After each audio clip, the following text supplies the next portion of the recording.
Good afternoon, good evening, and welcome to the Las Vegas Strip at the Tropicana Hotel. This will be just a quick walk and talk. There's the Tropicana. This is an outside view. This is the walking bridge.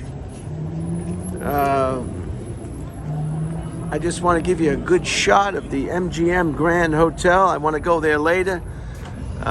This is where they have all the big boxing matches and all the extravaganza at the famous MGM Grand. This is one of a hotel that's been around for quite some time and is still standing. And as you can see, I'm coming over the overpass. You can see the mountains in the distance. And New York, MGM Grand. Here it is right here. I hope they still have the Lions. I'm going to check out that later. As usual, the sun is going to play a very important, if not disturbing, part in this video. So we'll just get down off this and down on the bottom and get a quick brisk walk if we can. It's nice. It's about I wouldn't say it's chilly, but it's not warm. It's January 26th, 2022.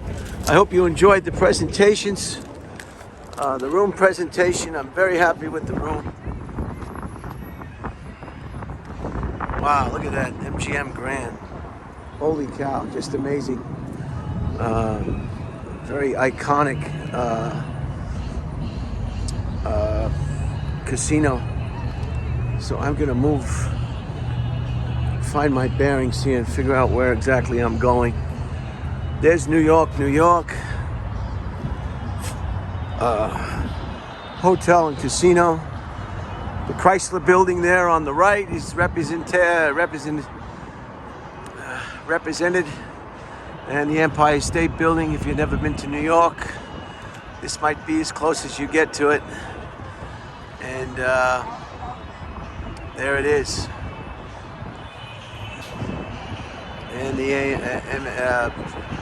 MGM Grand. Okay, let's move along. Find our bearings and get where we actually need to be. The entrance to the hotel, of course, and lobby area that leads directly into the casino. Very, very nice. Everybody's excited. Everybody is happy.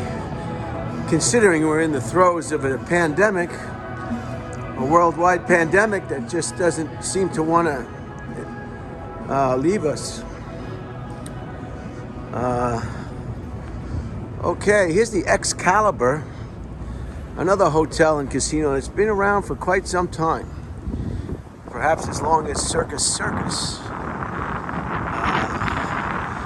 Las Vegas likes to reinvent itself and tear down old properties. Sometimes it's more cost effective to raise a property than to renovate a property. And this is what takes place. There's the Excalibur. New York, MGM, and my room is up there, 19th floor. 19th floor, so not a bad location. And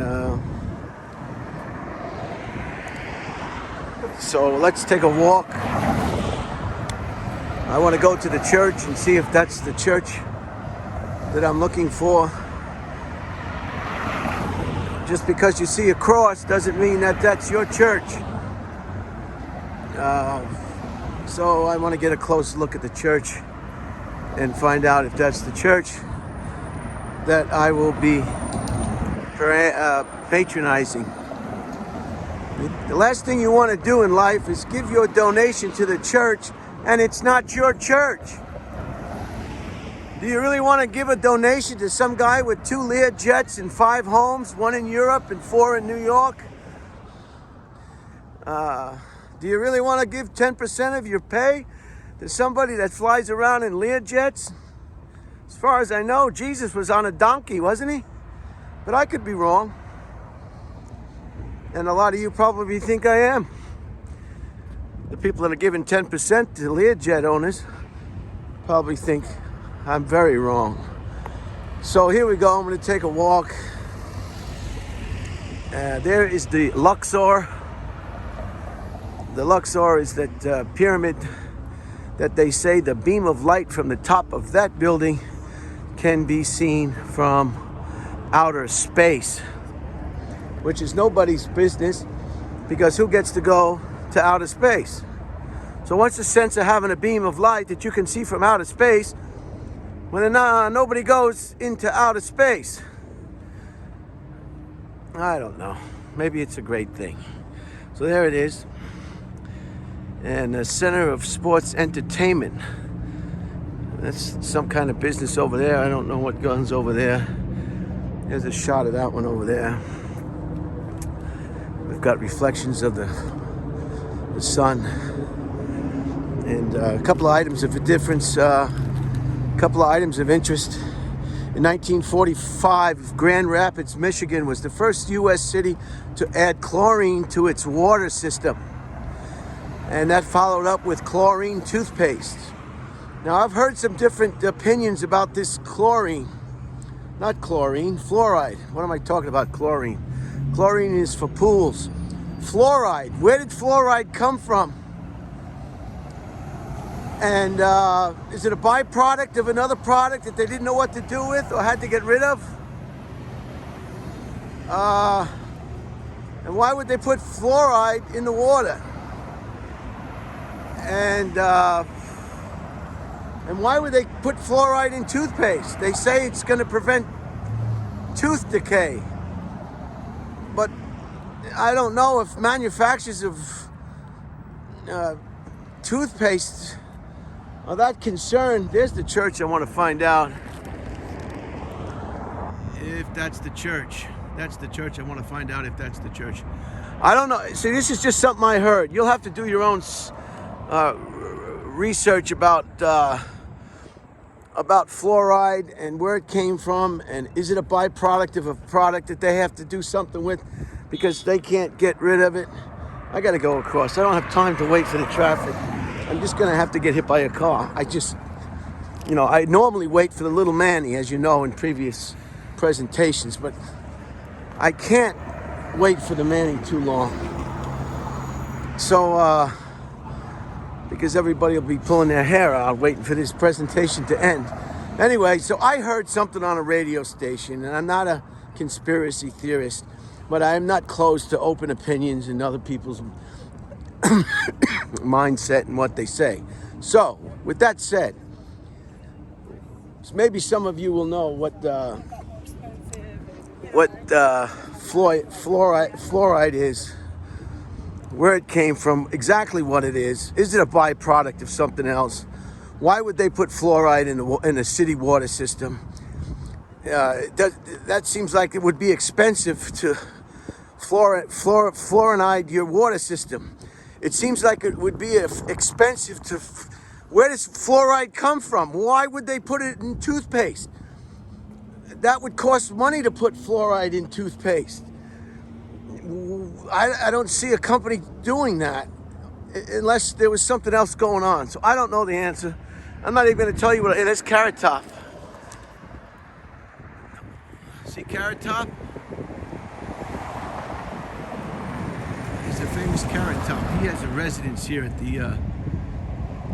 the Luxor. So that's what happened in 1945. Grand Rapids, Michigan was the first U.S. city to fluoride their water, I guess.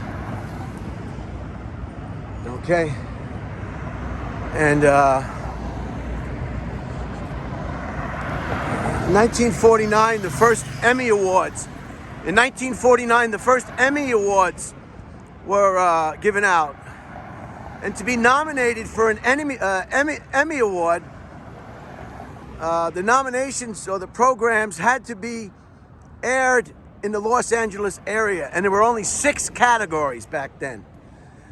Today they have so many categories. You know, I like to watch a movie, but I really don't care. I really don't care, you know, about how they made it so speak. You know, I think it's great, and I think those people do a great job, but I'm interested in the movie and not how they moved the apple box, so, or who made the dress, or who made the hat, or, you know, who painted the set, or, you know, who did this, and who, you know, that's great, but, you know, I can't focus on a lot of things that these award ceremonies. The airport is directly, it's big engine. That's a private jet, no markings.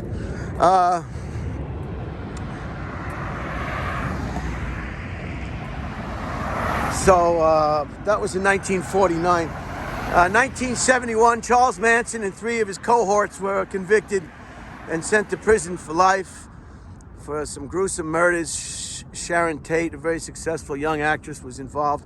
She lost her life, and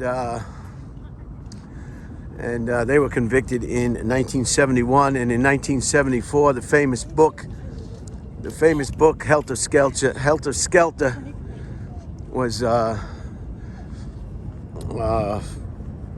was published. It was a best-selling book relating to these events. And happy birthday to Alicia Keys. Alicia Keys. What else did I want to show you? I wanted to show you some of these buildings.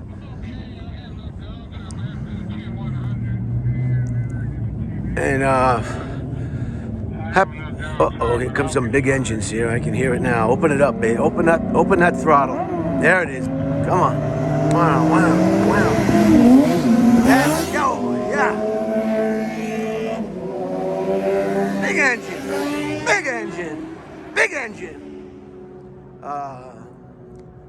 Happy birthday to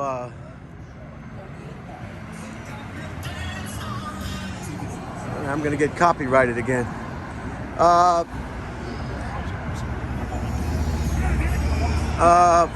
Happy birthday to Alicia Keys. Alicia Keys is 41 years young today, 1981. I like Alicia Keys. She plays the music, she sings the songs, and she's not trying to be a vocalist, musician slash stripper, slash pornographic star.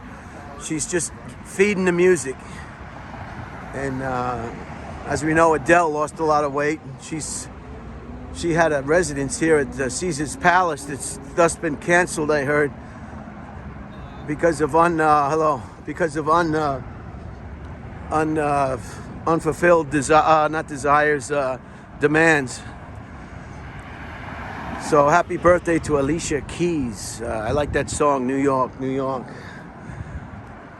Which brings me to a pretty morose subject, but one I thought I couldn't ignore, being so close to this particular location. This is the Mandalay Bay Hotel. This is the hotel.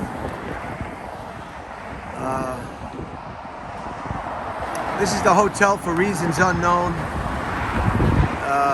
The largest mass shooting in the history of the country.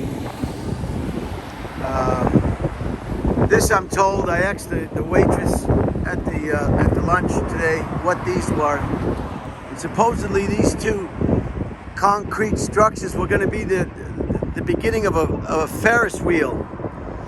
But the Ferris wheel, she tells me, was going to interfere with the airport operations, and this is why you see this blank, looks like abandoned lot with these 2 stanchions. This was going to be a Ferris wheel, I'm told. And behind me is the field, or was once the gathering place for that terrible mass casualty event To this day, nobody knows why. This event was swept under the carpet quicker than you can say.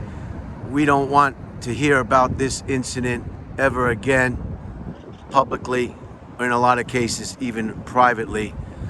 I've never seen such a large event in this country cleared from the news media or the landscape as quickly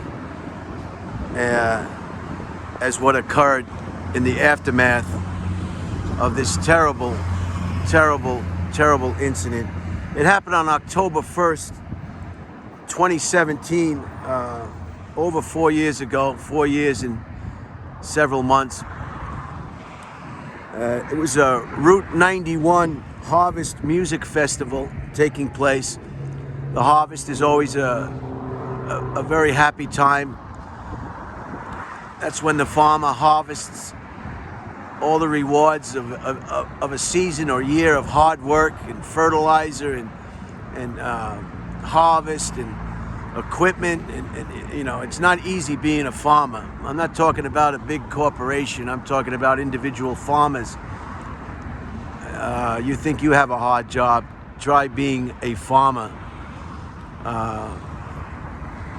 A lot of the farmers are complaining the farm equipment they buy from Caterpillar or any organization, they can't fix it themselves, and they want to stop that from happening. They want to be able to fix their farm equipment. In a lot of cases, they have to wait for maintenance personnel. They have to transport the farm equipment. They just don't have that much time to have down for equipment diagnosis. And they want these manufacturers to make this equipment so farmers can fix it themselves if they need to. Farmers are incredibly handy, incredibly handy, and they can do a lot of things. But if they manufacture equipment that can't be maintained by the owner, it's just a problem.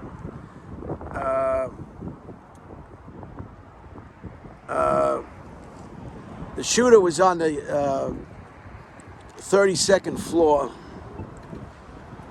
of this hotel, so you can imagine the 32nd floor. I believe it's the wing on the right.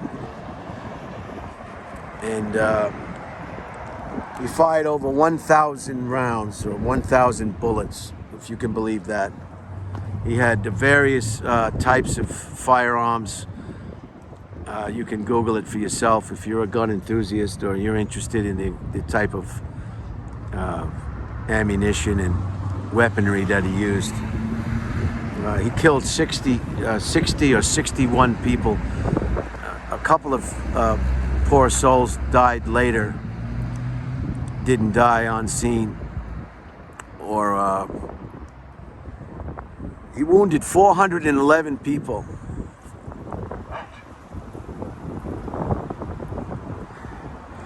And in the chaos, you know, he wounded 411 people by gunfire, and as the chaos erupted, the total was 867 people injured from just trying to get out of there and get away from the direction of the shooter. And to this day, they don't know what the real motive was. They said he was an accountant, but if everybody knows who accountants are, I can't think of an occupation that would be further from an accountant to do something this horrific. And I'll tell you another thing, and this is just my opinion. You don't have to take it with a grain of salt. I'm not discussing this with any official capacity. These are just my opinions of what I've taken in this country over and over again, unfortunately, on big time events. If you noticed, anytime there was a news conference after this incident, the only person represented at the microphone was the police chief. Just the police chief. I kept wondering, where is the FBI? Where is the CIA? Where is the federal support, so to speak? Where is an incident of this magnitude and the response, or the people at the podium on your daily news coverage, which only lasted just a very, very short time? This incident just wanted to be swept under the rug just so quickly. Think of Flight 800, and you can Google that if you're not familiar with that. I mean, the CIA got involved in Flight 800 and showed images on national television of what happened to that plane, with graphics and reproduced short videos of what happened to Flight 800. The FBI, of course, was in on it. You name it, they were at the podium. Usually people can't wait to get to the podium when something like this happens. But I just found it very peculiar, an incident of this magnitude, and all we saw was the police chief. It's like nobody had any real desire to talk to this event or get involved in this event. So those are my opinions, and you can Google this horrific event for yourself. But October 1st, 2017, the Route 91 Harvest Music Festival, 32nd floor of the Mandalay Bay Hotel. 1,000 bullets, 60 individuals or 61 lost their lives, 411 directly shot and wounded, and 867 injured. And as you know, some of those people today are still suffering from the aftermath and the paralysis of their injuries. So I want to apologize for such a morose presentation, but I mean, to ignore it, I think would be negligent. And the church that I'm going to seek out after I close this video is straight in the back. But we'll never know. The investigation was vague. To this day, nobody really wants to talk about it.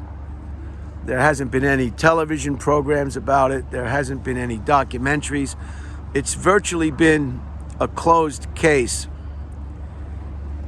And to me, that is pretty peculiar, given the amount of carnage, death, and destruction that this gentleman caused. Maybe it has to do something with Las Vegas. It's all about money in Las Vegas. We all know that. You don't build these massive hotels with church donations. These are serious contributions from serious gamblers from all over the world who really drop a lot of money. And I'm going to close it out.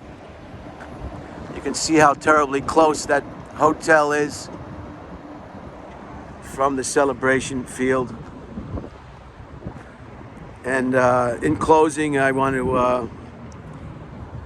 to just say I had a coworker who lost her life. Her name was now I can't think of it because I'm thinking about it too hard. My God, what a time to forget her name. She was the front desk girl at the station. Rachel Parker. And she went with a couple of co-workers to this event in October in 2017, and she lost her life. And she was a young girl. I'm not gonna guess how old she was, but she was one of those young women in the prime of their life, Rachel Parker. So say a little prayer for Rachel Parker and all those other people that lost their lives, and the people that are alive today that are still impacted by their medical maladies and conditions caused by this.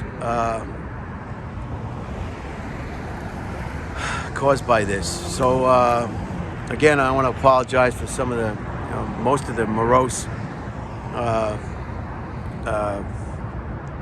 subject matter of this. It's really not my style, but I still think it's appropriate, and to not do it would just perhaps do what everybody else is kind of do and just kind of forget it and make believe it never happened.